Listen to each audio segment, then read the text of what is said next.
lorsqu'on a demandé la permission, vous avez vu, j'ai dit en moins de 10 minutes. Ben là, c'est pareil.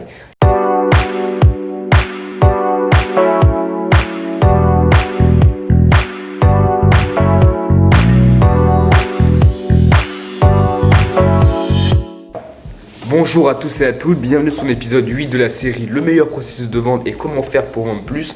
Aujourd'hui, on va voir ensemble tout simplement la suite de l'épisode 7 où je vous ai présenté la démonstration. Donc, on va voir la suite de la démonstration.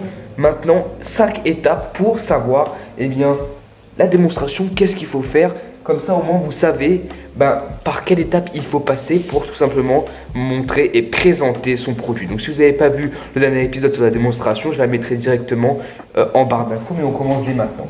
Alors, j'ai séparé du coup en 5 étapes, comme ça, c'est beaucoup plus simple et on sait où on se retrouve et on sait étape par étape ce qu'il faut dire.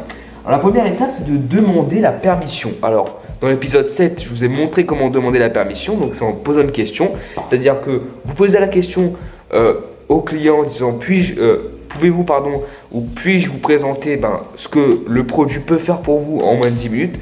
Comme ça, vous savez exactement comment dire ça sur le produit et vous pouvez tout simplement prendre la meilleure décision. Donc voilà un peu le script. Donc n'hésitez pas à aller voir dans la vidéo numéro 7 pour avoir le script complet. Donc demander la permission, ça on sait. Ensuite, adresser le temps pris. Donc lorsqu'on a demandé la permission, vous avez vu, j'ai dit en moins de 10 minutes. Là, c'est pareil. Là, vous pouvez dire que puis-je vous présenter ce produit. Cela ne vous coûtera que 10 minutes de votre temps et vous saurez tout à propos de ce produit. Donc là, adresser le temps, ça demande aussi à la personne de pouvoir en moins de 10 minutes savoir tout à propos du produit. Et c'est très important d'utiliser cette étape parce que pour les personnes qui n'ont pas forcément le temps mais qui ont les capacités, qui ont l'argent, donc les clients qui n'ont pas le temps mais qui ont l'argent, c'est bien comme ça, au moins ils savent qu'ils ne perdent pas du temps à vous écouter. Donc, on a adressé le temps. Ensuite, inviter le client à poser des questions. Il faut que le client, si jamais il ne comprend pas quelque chose, il pose des questions. Mais il faut que vous lui dites ça. Donc, vous lui dites, puis-je avoir 10 minutes de votre temps afin que je puisse vous présenter tout sur le produit. Et si vous avez une question à propos du produit, n'hésitez pas à me couper, je serai ravi de répondre. Donc là, on invite le client à poser des questions.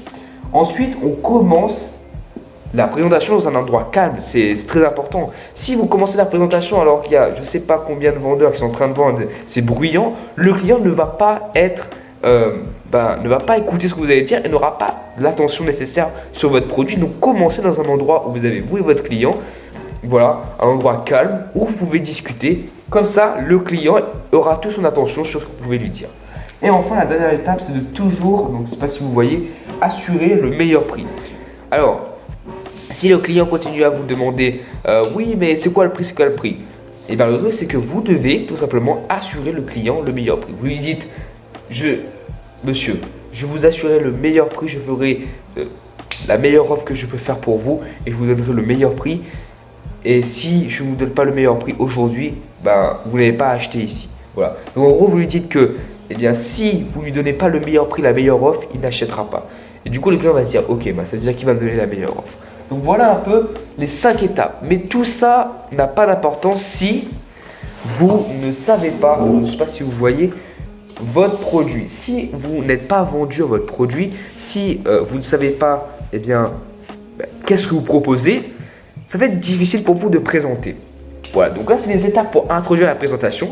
Et ensuite, vous voyez, il faut tout simplement présenter les bénéfices, les avantages, les fonctionnalités du produit, mais pour cela, il faut connaître exactement son produit.